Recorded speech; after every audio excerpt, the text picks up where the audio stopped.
കോഴിക്കോടേക്കാണ് പോകുന്നത്. അവിടെ മുസ്ലിം പെൺകുട്ടിയെ പ്രണയിച്ച ദളിത് യുവാവിന് ക്രൂരമായ മർദ്ദനമേറ്റിരിക്കുകയാണ്. ഈ മുസ്ലിം പെൺകുട്ടിയുടെ കുടുംബമാണ് ഈ യുവാവിനെ മർദ്ദിച്ചത്. കോഴിക്കോട് പെരുവയൽ സ്വദേശി ജിഷ്ണുവിനാണ് ക്രൂരമായ മർദ്ദനം ഒരു മുസ്ലിം പെൺകുട്ടിയെ പ്രണയിച്ചതിന്റെ പേരിൽ ഏറ്റുവാങ്ങേണ്ടി വന്നത്. പന്തിരങ്കാവ് പോലീസ് ഇപ്പോൾ ഈ വിഷയത്തിൽ കേസെടുത്ത് അന്വേഷണം ആരംഭിച്ചിട്ടുണ്ട്. അനഘ ഹർഷൻ തയ്യാറാക്കിയ റിപ്പോർട്ട് കാണാം. മുസ്ലിം പെൺകുട്ടിയെ സ്നേഹിച്ചതിന്റെ പേരിൽ അതിക്രൂരമായിട്ടുള്ള മർദ്ദനമാണ് 22 വയസ്സുകാരൻ ജിഷ്ണുവിന് ഏൽക്കേണ്ടി വന്നത്. ഒരു ഘട്ടത്തിൽ തന്നെ കൊലപ്പെടുത്തുമെന്ന് പോലുമുള്ള ആ രീതിയിലേക്കുള്ള കാര്യങ്ങൾ നീങ്ങിയിരുന്നു എന്നുകൂടി ജിഷ്ണു പറയുന്നുണ്ട്. എന്തായിരുന്നു സംഭവിച്ചത് അന്ന്? ഞാൻ സ്നേഹിക്കുന്ന ആ കുട്ടീൻ്റെ ഫ്രണ്ടാന്ന് പറഞ്ഞിട്ട് എന്നെ ഒരു സ്ഥലത്തേക്ക് വിളിച്ചു വരുത്തി. അപ്പം എന്തായിന്ന് അറിയാൻ വേണ്ടിയിട്ട് ഇവളെ ഫ്രണ്ടിൻ്റെ അടുത്തേക്ക് പോയതാണ്. മണക്കടവ് എന്ന് പറഞ്ഞ ഒരു സ്ഥലത്തേക്ക്. ആ സ്ഥലത്തേക്ക് പോയി ഞാനും എൻ്റെ ഒരു അളിയനുണ്ടേനി. അളിയനും ബാങ്ക് പോണ വഴിക്ക് അങ്ങോട്ട് പോയി. ഞങ്ങളിങ്ങനെ മണക്കടവിലേക്ക് വണ്ടി നിർത്താൻ പോലും നിർത്തിയതും ഒരു കാറ് വന്ന് ഓവർടേക്ക് ചെയ്ത് മുമ്പിലേക്ക് നിർത്തി. അങ്ങനെ കാറിൽ നിന്ന് രണ്ടാളെ ഇറങ്ങിയിട്ട് എന്നെ മോന്തയ്ക്ക് അടിച്ച് പിന്നെ ടീഷർട്ട് കഴിഞ്ഞിട്ട് അതായത് ജിഷ്ണുവിനെ കാറിൽ കയറ്റിയോ? അവരെ കാറിൽ കയറ്റിയോ?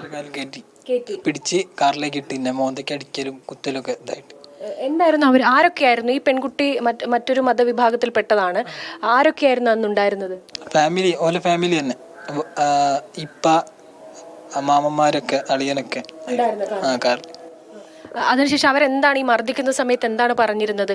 സമയത്ത് മറ്റേ നമ്മൾ ഇന്നെ മാനസികമായി തളർത്തി എൻ്റെ മേൽ മുഴുവൻ ഇടിച്ച് ഇത് ഉപദ്രവിച്ച് എന്നെ മുഴുവൻ ഉപദ്രവിച്ച്. അപ്പോൾ ഓലിങ്ങനെ പറയുന്നത് ആ മുസ്ലിം പെൺകുട്ടിയെ സ്നേഹിക്കുന്നതിനെ പറ്റി അനക്ക് ഇതാണോ അനക്ക് വേണ്ടത്, നിങ്ങളിതിലേക്ക് ഇതാക്കാനാണോ എൻ്റെ തീരുമാനം, അങ്ങനെയൊക്കെ എന്നോട് ചോദിച്ച്. ഞാൻ ഇങ്ങനെ അല്ല എന്നിങ്ങനെ കുറേ പ്രാവശ്യം അങ്ങനെ പറയുന്നുണ്ട്. പക്ഷെ ഓലൊന്നും കഴിയില്ല. ഓല് മർദ്ദിച്ചുകൊണ്ടാണ് എന്നോട് ഇതിങ്ങനെ ചോദിക്കുന്നത്. മേലൊക്കെ ഇടിച്ച് കണ്ണിനും ഇവിടെയും ഒക്കെ ഇടിച്ച് ഇങ്ങനെ ചോദിക്കുകയാണ്. മർദ്ദനത്തിന് ശേഷം പിന്നെ അവരെവിടെയാണ് ജിഷ്ണുവിനെ കൊണ്ട് ഇറക്കുന്നത്? എവിടെയാണ്? തിരിച്ച് മണക്കടവിലേക്ക് തന്നെ എന്നെ എത്തിക്കേന്. അതിൻ്റെ ഇടയിൽ എൻ്റെ കഴുത്തിൽ കത്തി വെച്ച് എന്നെ കൊണ്ട് ഒരു വീഡിയോ എടുപ്പിക്കലും കള്ളാണ്, കഞ്ചാവാണ്, പിന്നെ പെണ്ണുങ്ങളായിട്ട് ബന്ധമുണ്ട്, വേറെ പെണ്ണായിട്ടുണ്ട്, നീ വീഡിയോയിൽ ഈ പറയണം എന്നാലും ഓള് വിശ്വസിക്കുള്ളൂ, ഞാൻ തന്നെ ഓളെ മുമ്പ് പോയി ഇങ്ങനെയൊക്കെ പറയണം എന്നൊക്കെ പറഞ്ഞ് വീഡിയോ ഒക്കെ എടുത്തിട്ടുണ്ട് പോലും. പിന്നെ വേറെ നാട്ടിലെ ഗ്രൂപ്പിലിടും, വൈറലാക്കും എന്നൊക്കെ പറഞ്ഞ് ആ വീഡിയോ എടുത്തിച്ച് കുറേ കോമാളിത്തരം എന്നെ കൊണ്ട് ചെയ്യിപ്പിച്ചവർ. കാറിൽ കയറിയപ്പോൾ തന്നെ മർദ്ദനം പോലും തുടങ്ങിയിട്ടുണ്ട്. റണ്ണിങ്ങിലായിരുന്നു, വണ്ടി ഇങ്ങനെ സഞ്ചരിച്ചുകൊണ്ടിരിക്കേനി. അങ്ങനെ മണക്കടവിന്ന് ബൈപ്പാസ് റോഡ് അങ്ങോട്ട് കടന്ന് ആ ബൈപ്പാസ് ഇങ്ങനെ രാമനാട്ടുകര വഴി ഇങ്ങനെ കറങ്ങി ഹൈലൈറ്റ് മാളിൽ കൂടെ പിന്നെ കുറ്റിക്കാട്ടൂർ പോയി പിന്നെ മണക്കടവിലേക്ക് വരികയും അപ്പോഴൊക്കെ മർദ്ദിക്കുകയും. അതിനുശേഷം പിന്നീട് പോലീസിൽ പരാതി കൊടുത്തോ? പരാതി കൊടുത്തു. അപ്പോൾ അന്ന് തന്നെ പരാതി കൊടുത്തു. അതിനുശേഷം പിന്നീട് പെൺകുട്ടിയെ ബന്ധപ്പെട്ട ആരെങ്കിലും ഒക്കെ അല്ലെങ്കിൽ പോലീസ് നടപടിയൊക്കെ കാര്യക്ഷമമായി മുന്നോട്ട് പോകുന്നുണ്ടെന്നാണോ തോന്നുന്നത്? ഇല്ല, അതിനുശേഷം വണ്ടീൻ്റെ നമ്പറൊക്കെ കൊടുത്ത, പക്ഷെ ഒരു വിവരം കിട്ടിയില്ല.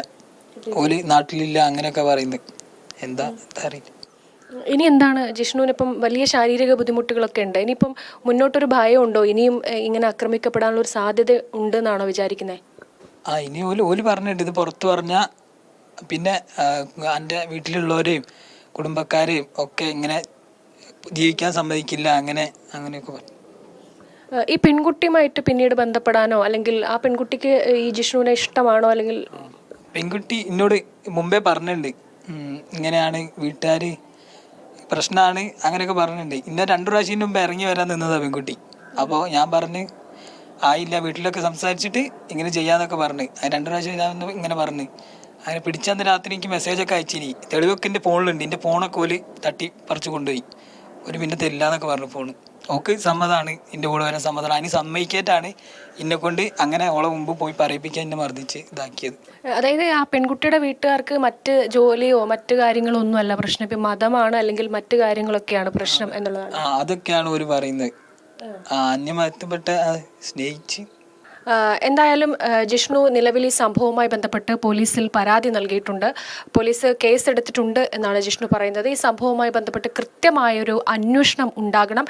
ഇനി കുടുംബത്തിന് നേരെ ഇത്തരത്തിലൊരു ആക്രമണം ഉണ്ടാകരുത് എന്നുള്ള കാര്യങ്ങളൊക്കെ ഉണ്ട്. ക്യാമറമാൻ പ്രക്ഷോഭിനൊപ്പം അനഘ ഹർഷൻ, ജനം. ഞെട്ടിപ്പിക്കുന്നതായ സംഭവമാണ് നമ്മുടെ സംസ്ഥാനത്തിൻ്റെ പല ഭാഗങ്ങളിൽ നടക്കുന്നത്. നോക്കൂ, ഒരു ചെറുപ്പക്കാരൻ, ഒരു ദളിത് വിഭാഗത്തിൽപ്പെടുന്ന ചെറുപ്പക്കാരൻ ഒരു മുസ്ലിം പെൺകുട്ടിയുമായി പ്രണയിച്ചതിൻ്റെ പേരിൽ അതിക്രൂരമായ മർദ്ദനം ഏറ്റുവാങ്ങുകയാണ്. ഈ കേരളത്തിലെ ഒരു സ്ഥലത്ത് നടക്കുന്ന സംഭവമാണ്. വലിയ ദളിത് സ്നേഹത്തെപ്പറ്റി സംസാരിക്കുന്ന നിരവധി സാമൂഹിക പ്രവർത്തകർ നമ്മുടെ നാട്ടിലുണ്ട്. അവരാരും ഇപ്പോൾ ഈ വിഷയത്തിൽ പ്രതികരിക്കുന്നില്ല. ഞാൻ മനസ്സിലാക്കുന്നത് ജനൻ TV മാത്രമാണ് ഈ വാർത്ത തന്നെ നൽകിയിട്ടുള്ളത്. ഈ വളരെ ഗൗരവമുള്ള വാർത്ത റിപ്പോർട്ട് ചെയ്ത അനഘ ഹർഷൻ കോഴിക്കോട് നിന്ന് തത്സമയം ചേരുകയാണ്. അനഘ, ഞാൻ സൂചിപ്പിച്ചു വന്നത് ഈ ദളിത് സ്നേഹം വല്ലാതെ സംസാരിക്കുന്ന സാംസ്കാരിക നായകരൊക്കെയുണ്ട്. അവരൊന്നും ഈ വിഷയം അറിഞ്ഞിട്ട് പോലും ഇല്ലെന്ന് തോന്നുന്നു. കാരണം ഒരു ചെറുപ്പക്കാരൻ മുസ്ലിം പെൺകുട്ടിയെ പ്രണയിച്ചു കഴിഞ്ഞാൽ കാലും കൈയും വെട്ടുമെന്നും അല്ലെങ്കിൽ ആ രീതിയിൽ മർദ്ദിക്കുമെന്നുമുള്ള ഭീഷണി മുഴക്കുന്നു. എന്തൊക്കെയാണ് ഇവിടെ സംഭവിക്കുന്നത്? ഗൗതം, തീർച്ചയായും അതായത് ഒരു ദളിത് യുവാവായിട്ടുള്ള 24 വയസ്സ് മാത്രം പ്രായമുള്ള ജിഷ്ണുവിന് നേരെയാണ് ഈ രീതിയിലുള്ള അതിക്രമം നടക്കുന്നത്. 1 മണിക്കൂറിലധികമാണ് വാഹനത്തിൽ കയറ്റിക്കൊണ്ടുപോയി യുവാവിനെ അതിക്രൂരമായി മർദ്ദിക്കുന്നത്. മുസ്ലിം പെൺകുട്ടിയുമായി അടുപ്പത്തിലാണ്, പ്രണയബന്ധത്തിലാണ് എന്ന് ആരോപിച്ചുകൊണ്ട് പെൺകുട്ടിയുടെ കുടുംബാംഗങ്ങൾ ചേർന്നാണ് മർദ്ദിച്ചതെന്നാണ് ജിഷ്ണു പറയുന്നത്. ഈ സംഭവം നടന്നതിന് ശേഷം തൊട്ടടുത്ത നിമിഷം തന്നെ ഇവർ പന്തീരങ്കാവ് പോലീസിൽ ഈ സംഭവവുമായി ബന്ധപ്പെട്ട് പരാതി നൽകിയിരുന്നു. പക്ഷേ ഈ പരാതിക്ക് മേൽ പോലീസ് സ്വീകരിച്ച നടപടി എന്ന് പറയുന്നത് ഒരു അനങ്ങാപ്പാറ നയം തന്നെയാണ് പോലീസ് സ്വീകരിച്ചിരിക്കുന്നത്. അതായത് ജിഷ്ണുവിന്റെ ഫോൺ അവർ എടുത്തു എന്ന് ജിഷ്ണു പോലീസിനോട് പറയുന്നുണ്ട്. പക്ഷേ ഇന്ന് ഈ നിമിഷം വരെ ഈ സംഭവം നടന്നിട്ട് 4-5 ദിവസം പിന്നിടുമ്പോൾ പോലും ഈ ഫോൺ തിരിച്ച് ലഭിക്കുന്നതിന് വേണ്ട നടപടികളൊന്നും തന്നെ പോലീസിന്റെ ഭാഗത്ത് നിന്ന് ഉണ്ടായിട്ടില്ല. മറിച്ച് ഈ കുട്ടിയുടെ കുടുംബാംഗങ്ങൾ ചേർന്ന് ഈ ഒരു കൗണ്ടർ കേസ് പോലീസിൽ നൽകിയിട്ടുണ്ട്. അതിനൊപ്പമാണ് പോലീസ് നിൽക്കുന്നത് എന്നൊരു ആരോപണം കൂടി ഈ ജിഷ്ണുവിന്റെ കുടുംബത്തിന്റെ ഭാഗത്ത് നിന്നുണ്ട്. മറ്റൊന്ന്, അതിക്രൂരമായിട്ടുള്ള മർദ്ദനമാണ് ഏറ്റുവാങ്ങിയത്. ഈ പെൺകുട്ടിയുടെ, മുസ്ലിം ആയിട്ടുള്ള ആ പെൺകുട്ടിയുടെ കുടുംബാംഗങ്ങൾ പറയുന്നത് ഈ ഹിന്ദു യുവാവാണ്, മാത്രമല്ല ഈ ദളിത് വിഭാഗത്തിൽപ്പെട്ട ആളാണ്. അത് മാത്രമാണ് തങ്ങൾക്ക് ഈ പ്രണയബന്ധത്തിൽ മുന്നോട്ട് പോകാൻ കഴിയാത്തതിന്റെ കാരണമെന്ന് പറഞ്ഞുകൊണ്ടായിരുന്നു ജിഷ്ണുവിനെ അതിക്രൂരമായി മർദ്ദിച്ചത്. ഇനിയും ഈ ബന്ധം തുടർന്നാൽ ഈ വയനാട്ടിൽ കൊക്കയിലേക്ക് തള്ളും എന്ന് പറഞ്ഞ് ഭീഷണിപ്പെടുത്തിക്കൊണ്ട്, കത്തി കാണിച്ച് ഭീഷണിപ്പെടുത്തുന്ന രീതിയിലായിരുന്നു പന്തീരങ്കാവ് നഗരമധ്യത്തിലൂടെ ഒരു ഒമിനി കാറിലായിരുന്നു, ഒരു ഇന്നോവ കാറിലായിരുന്നു ഈ യുവാവുമായി ഈ സംഘം 1.5 മണിക്കൂറിലധികം സഞ്ചരിച്ചത് എന്നുകൂടി ജിഷ്ണു പറയുന്നുണ്ട്. എന്തായാലും ഈ സംഭവവുമായി ബന്ധപ്പെട്ട് കേരളത്തെ ഞെട്ടിക്കുന്ന ഒരു സംഭവം തന്നെയാണ് യഥാർത്ഥത്തിൽ നടന്നിരിക്കുന്നത്. ഒരു ദളിത് യുവാവാണ്.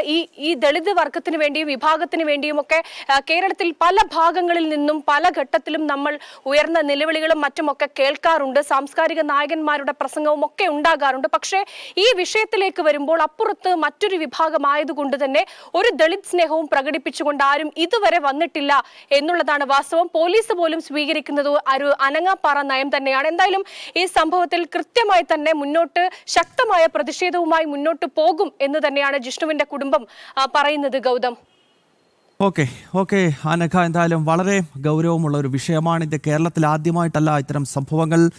നാദാപുരത്ത് ബിനു എന്ന ചെറുപ്പക്കാരനെ മുൻപ് പോപ്പുലർ ഫ്രണ്ടിൻ്റെ ആദ്യ സംഘടന, പോപ്പുലർ ഫ്രണ്ടിലേക്ക് ആദ്യ മുഖമായിട്ടുള്ള NDFന്റെ ഭീകരന്മാർ വെട്ടിക്കൊല്ലുന്നത് ഒരു മുസ്ലിം പെൺകുട്ടിയോട് സംസാരിച്ചു, അവരുമായി ബന്ധം സ്ഥാപിക്കാൻ ശ്രമിച്ചു എന്നൊക്കെ ആരോപിച്ചുകൊണ്ടായിരുന്നു. അപ്പോൾ ഇതൊന്നും ആദ്യത്തെ സംഭവമല്ല. ഇതൊക്കെ കേരളത്തിൽ വർഷങ്ങളായിട്ട് തന്നെ ഇത്തരം സംഭവങ്ങൾ നടക്കുന്നുണ്ട്. പക്ഷേ അനഘ സൂചിപ്പിച്ചതുപോലെ നമ്മുടെ സാംസ്കാരിക നായകർക്കൊക്കെ മുസ്ലിം ഭീകരവാദികളെ വലിയ ഭയമാണ്. അതുകൊണ്ട് ഒറ്റ അക്ഷരം മിണ്ടത്തില്ല.